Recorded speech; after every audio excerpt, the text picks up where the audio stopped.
আজকের কেকের ডিজাইনটা হচ্ছে কাস্টমাইজ রেড ভেলভেট কেকের ডিজাইন। হ্যালো ফ্রেন্ডস, আমি রিয়া, সবাইকে দাই আমি কেক হাউসে স্বাগত। আজকের কেকটা কিন্তু পুরোটাই কাস্টমাইজ কেক, আর এখানে আমি ভ্যানিলা কেক নিয়েছি। এর কারণ হচ্ছে কাস্টমারের এটাই অর্ডার ছিল যে ভ্যানিলা কেক হবে আর ডেকোরেশনটা হতে হবে রেড ভেলভেট কেক, কারণ তাদের নাকি রেড ভেলভেট কেকের টেস্টটা পছন্দ হয় না, সেই জন্য। তো কাস্টমারের ডিমান্ড অনুযায়ী কিন্তু আমি এখানে কেকটা বানাচ্ছি। এখানে কিন্তু পুরোটাই ভ্যানিলা কেক বানাচ্ছি। আর হ্যাঁ, এই ভ্যানিলা কেকের পারফেক্ট যদি রেসিপি দেখতে চাও, আমি কিন্তু অলরেডি আপলোড করে দিয়েছি। আমি ডেসক্রিপশন বক্সে লিঙ্ক দিয়ে দেবো, বা এই ভিডিও শেষ হওয়ার পরেই কিন্তু লিঙ্কটা তোমরা অবশ্যই পেয়ে যাবে। অবশ্যই চেক করে নিও। আর খুব তাড়াতাড়ি কিন্তু এটা চকলেট কেকের রেসিপি নিয়ে চলে আসছি। যারা খুব নতুন বেক করতে চাইছো, কোনো মেজারমেন্ট কাপ নেই, কি করে মাপবে সেটাও বুঝতে পারছো না, তো তাদের জন্যই কিন্তু আমি একটা চকলেট কেকের রেসিপি নিয়ে চলে আসছি। কয়েকদিনের মধ্যে কিন্তু ওটা আপলোড হয়ে যাবে। তো সেম প্রসেস, এখানে ভ্যানিলা কেক প্রথমে আমি স্পঞ্জ রেখেছি, তারপরে কিন্তু ভালো করে সুগার সিরাপ দিয়ে সোপ করেছি, তারপরে কিন্তু এখানে আমি নর্মাল যে ক্রিম, সেই ক্রিম কিন্তু এখানে আমি দিয়েছি। দিয়ে কিন্তু সেম প্রসেস আবার কেক রাখতে হবে, আবার সুগার সিরাপ দিয়ে সোপ করতে হবে, আবার কিন্তু ক্রিম দিতে হবে। তারপরে কিন্তু কেকটা কিন্তু ভালো করে ক্রিম দিয়ে আইসিংটা করে ফেলবো। আর সব সময়ের জন্য কিন্তু আগে ভালো করে ক্রিম দিয়ে কিন্তু অবশ্যই কিন্তু ফ্রিজে 10 থেকে 15 মিনিট হলেও কিন্তু সেট করে নেবে। না হলে ক্রিমে যদি কোনো রকম আমি ডিপ কালার যদি অ্যাপ্লাই করি, যদি কোনো রকম ডিপ কালারটা নিই, সেই ডিপ কালারটা বেসের যে লাইট কালারটা থাকবে সেটা কিন্তু অ্যাবজর্ব করে নেবে। আর সেটা যদি অনেকক্ষণ, মানে একটা রাত যদি ফ্রিজে রাখা হয়, তো তারপরে দেখা যাবে যে ডিপ কালারটা কিন্তু হালকা কালারটা অ্যাবজর্ব করে নিয়েছে। তো সেই জন্য সবসময় কেকটা কিন্তু আগে ভালো করে ক্রিম দিয়ে ফ্রিজে সেট করে নেওয়াটাই উচিত, তারপরে কিন্তু ডেকোরেশন করাটা উচিত।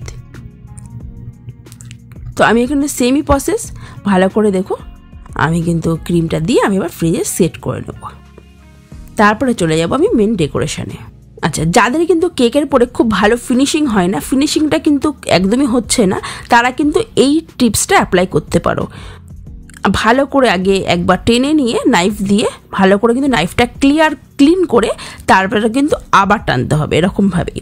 এইভাবে এই প্রসেসটা যদি তোমরা অ্যাপ্লাই করো, তাহলে কিন্তু কেকের পরে যে ক্লিয়ারটা, যেটা খুব ভালো করে কিন্তু চলে আসবে।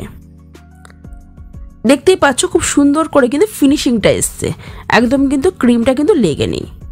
এবার দিয়ে দেবো আমি এরপরে ক্রাম, রেড ভেলভেটের ক্রাম।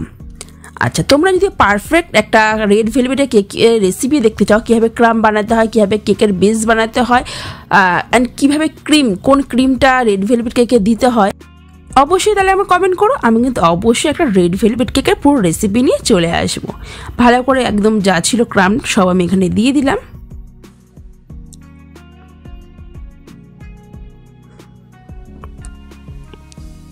এবার এখানে যে ডিজাইনটা করবো, সেই জন্য এখানে একটা টুথপিক নিয়েছি।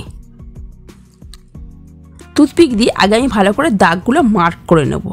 দাগগুলো মার্ক করে তারপরে আমি ডিজাইনটা করব।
আমি এখানে কিন্তু এই নজলটা ব্যবহার করছি, আর এখানে আমি 2 রকম কালার ব্যবহার করব।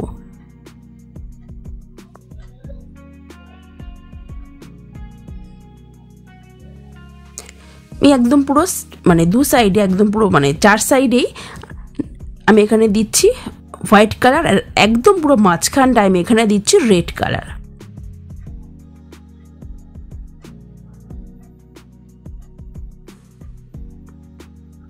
আর এই ডিজাইনের ক্ষেত্রে কিন্তু বেসের থেকে মানে কেকের বেসের থেকে কিন্তু নজলটা একটু ডিস্টেন্সে রেখেই কিন্তু এই ডিজাইনগুলো করতে হয়।